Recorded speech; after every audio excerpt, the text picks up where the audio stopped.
one of the common themes of the artists, athletes, entrepreneurs at the pinnacle, the Walt Disneys, Arnold Schwarzeneggers, Steve Jobs, is they reinvented themselves regularly. They were excited by the idea of starting at zero. If you look at Arnold, he is a clear example of someone who lived in acts, right? He had his bodybuilder era, and he had his actor era, and then he has his politician era. Walt Disney is similar. He had arc of his life where he was building Walt Disney Studios, building this factory for movies and animation. And then he went into this whole other thing, which was creating an amusement park, Disneyland. And the whole time with both of those things, Arnold was told, you're never going to make it as an actor. Over and over and over, he was told that you're too big, your accent's too rough. He was told that every day by people at the top of the field, right?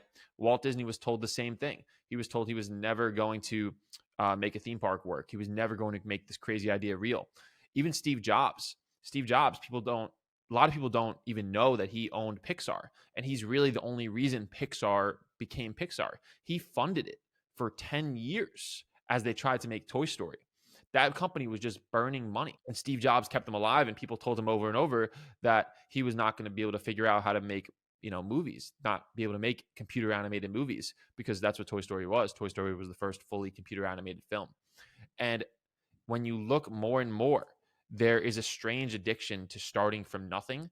And I think it's partially because that is where you feel obsession the most, right? When you find this new thing and you're going and you're in that initial compounding period where you're learning so much and improving so much, and eventually that levels off, right? But in the beginning, it is a wildly fun feeling to just let this new thing take over your entire world and to prove people wrong. I was watching there's a new documentary on Apple TV. It's called The Dynasty. It's about the Patriots and Tom Brady and Bill Belichick and all those guys and the run they went on to win 6 Super Bowls. And there's one part of it that I keep replaying in my mind, and I don't mean to spoil it, so skip ahead a minute if you don't want to hear it. There's a part when Brady was suspended after Deflategate for 4 games. He was suspended for deflating footballs. And he comes back, and people thought he was too old. There was already a new quarterback who they thought was good. And the whole league was shitting on Brady for being a cheater. Every single person was like saying he was done. And he just had this mentality. He says it in the documentary. He says, it was an FEA season.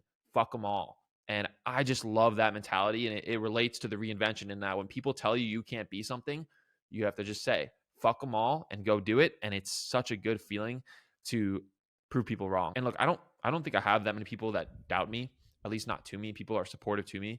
I'm sure there's people who doubt me, on their own or behind closed doors when I tell them the things I want to do, the extreme goals I have. And I have some more proof now. That's the problem. Like I have this audience and I have this proof of an idea that people like, obsession. But before that, I think there was less, and I liked proving other people wrong, even if they didn't say it to my face. People just have a belief about you because of the beliefs they have about themselves, right? And so in my life, I've had, I'd say, 3 of these moments where I started from zero. I think I was the type of person who jumped at those opportunities and was not afraid. And a lot of other people might have been afraid of my situation and not willing to do that. So the first is with sports. Like I played soccer my whole life, literally basically 20 years. When I stopped playing in my junior year, that was it. It was over. And I just started to fall in love with lifting. And I was this skinny kid, but there was something incredibly refreshing about this new identity I had as a lifter, bodybuilding, whatever you want to call it. That was I think one of the first jumps I made. Another jump was I did 5 years of undergrad on a pre-med track, did all my pre-med requirements. I never took the MCAT, but that was my identity in school was pre-med. And when I graduated, I just left it all behind because I started the event business I started.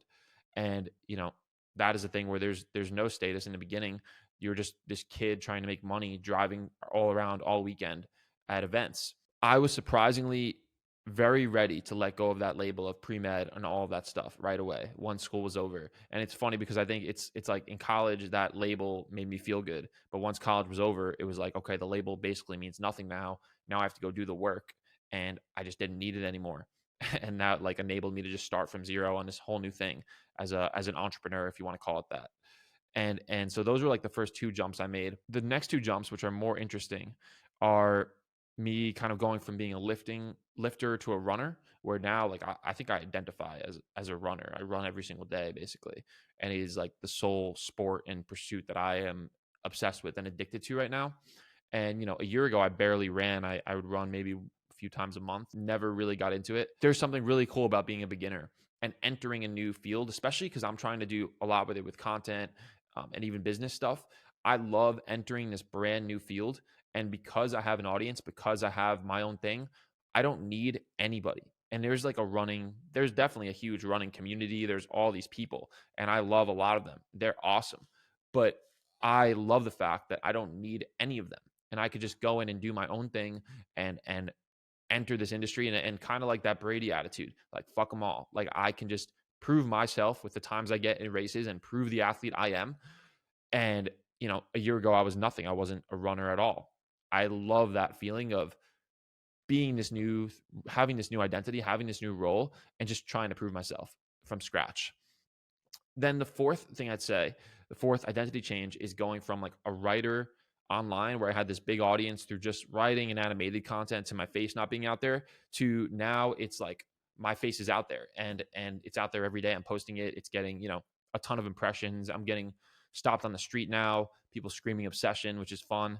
And yeah, that's what you need to do, by the way. If you ever see me in New York, just scream obsession and you could stop and talk to me if you want to, but you could also just keep walking. That's fine.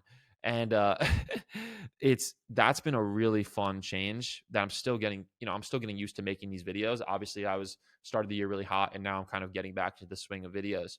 It's a whole new thing now, going from just this faceless person to a person, a real brand. And I'm doing this because Sahil Bloom told me the other day, he said something really good. He says, for your idea, obsession to work, you need to really be a product of obsession. And that is what I'm trying to do. That's why I'm doing these YouTube videos. That's why I'm tweeting all the random shit I'm tweeting. It's like, I want to document my whole journey going from just being this, lost 17-year-old kid to being at the peak of the pursuits I'm trying to do. And not in terms of other people, but just in terms of the maximum thing I can create for the world in terms of the art I'm trying to do, the content, the writing, the athletics, the running, and then the entrepreneur, which is any businesses I start. And that's the piece I'm really trying to build now. Being a product of your idea is a wonderful framing. And I truly believe that the only way obsession works, the only way obsession becomes this brand in this world that becomes so massive, and I know it can be, is if I personally go on that mission and go on that arc, which is going to take many more years to come and will never end. And I'm sure there will be other reinventions I have to do, but I'm excited for whatever those are. I think those reinventions are where you get massive, massive growth. Especially this is true with content, right? Like, for example, I was stuck around on Instagram before I started making those animations last year. And I was stuck around like 200,000 followers. And I completely reinvented my content where I basically only started doing this one thing, which is these animated videos, which I had never done. And it completely changed my life. I was at like 200,000 followers for like 6 months or almost a year. And then boom, goes all the way up literally overnight. Reinvention is how you change your life overnight because it allows you to find a new obsession and a new opportunity that you didn't have before. That's what I think overnight success is. It's not luck meets preparation or whatever that quote is, or luck meets opportunity. It's obsession meets opportunity. You are completely engrossed in this thing and you hit it at the perfect time and you get to have this extreme result. And reinvention is how you find those new opportunities. There's a thin line because obsession is not about discipline. Obsession is not about showing up. Obsession is about showing more and iterating. It's not +1, it's 1% better. And if you look at these big creators, there are usually clear examples of when they reinvented them. That's what it takes to get to these new levels. Disneyland does not exist if Walt Disney didn't reinvent himself. Arnold, the actor, does not exist if Arnold didn't reinvent himself. He would have just been this bodybuilder, and I'm sure he would have been a big name, but he would not have been Arnold Schwarzenegger. There's no shot. No shot. Pixar doesn't exist if Steve Jobs wasn't willing to, take this huge bet on this movie company and let go of, his core identity of building Apple and building Next. Doesn't exist. So yeah, it's a good question to ask yourself. What is the reinvention that you are ignoring? Because usually that is where your next exponential growth is going to come, by becoming this new version of yourself. That's why I was so big on, the obsession arc, buzzing your head. And I'm still doing it. Like 6 months later, it's a little itchy because I had this hat on, but I'm so big on it because it's like, boom, overnight, you look completely different. And that enables you to make new choices. I think my tweet was, if you want to change your life, just shave your head and sign up for something extreme like a marathon, because your self-image will change so rapidly. And that is when growth happens. when your self-image becomes different and you get the confidence to take new action. That's it. Don't be afraid to reinvent yourself. And I'll leave you with this tweet thing I just tweeted. I said, you should burn the boats, meaning leave behind your old life, if you're either confident you're going to get to the destination or you're comfortable being burned alive. And if you're both, that's ideal. And you should just start over and smile in the inferno. Smile in the flames as you go through this insane stress and insane pressure to figure out something new. That's it. Stay obsessed and fucking reinvent yourself. Feels good. Bye.